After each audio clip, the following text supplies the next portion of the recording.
some news this morning. But first, the temperatures and the humidity are rising in southwest Florida, and one of the best ways to cool off is by jumping in a pool. But summer fun can turn dangerous if the right safety measures aren't in place. This morning, I'm joined by Sally Krusher, Child Advocacy Program Coordinator and Safe Kids Coordinator for Golisano Children's Hospital of Southwest Florida, and also Heather Madden joins us this morning as this story hits very close to home for you. So good morning to you ladies for being with us. Heather, I want to start with you. As I mentioned, we're talking about pool safety and prevention.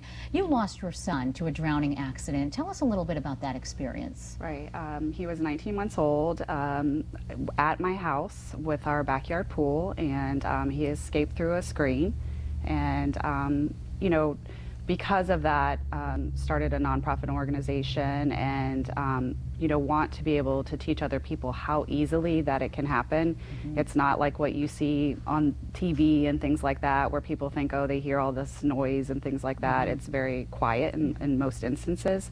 And I think people don't realize how many layers of protection that you have to put in place to prevent things from happening. And that's the most important thing. If you don't have multiple barriers, you know, it's very easy for children to, you know, for that to happen, for them to drown in pools and lakes, and there's just so much water around us that, you know, you have to have the pool alarms, the door alarms, swim lessons, pool fences. You know, you have to have all those different barriers in place. Yeah, and with them being so little, they can really get around, and they get around very quickly, faster than I think people think that kids can move.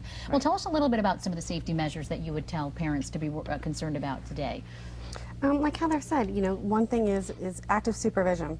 Parents need to be actively supervising their kids at all times when they're in around the water.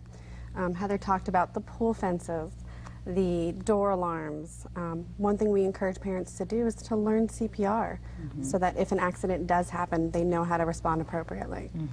Always having a phone available when the kid's in the water in case an emergency does happen. I mentioned we heard something about a life jacket loaner stations in Lee County. Tell us a little bit about that too. We were actually contacted by CTO of Lee County, and they were wonderful. They wanted to, we already had 2 life jacket loaner stations here in Lee County, and they wanted to build that program.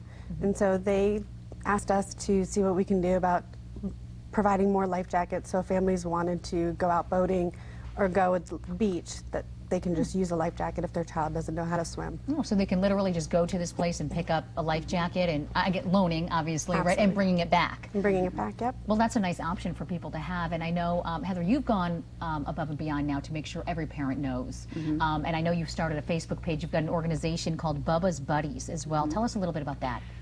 Bubba's Buddies, basically what we are doing is trying to obviously get the word out there. Prevention is the key. We are offering financial assistance for swim classes. They're at the Lee County San Carlos Community Pool, and you know, we're trying to help as many people as we can just to get out there and get your child the swim lessons that they need.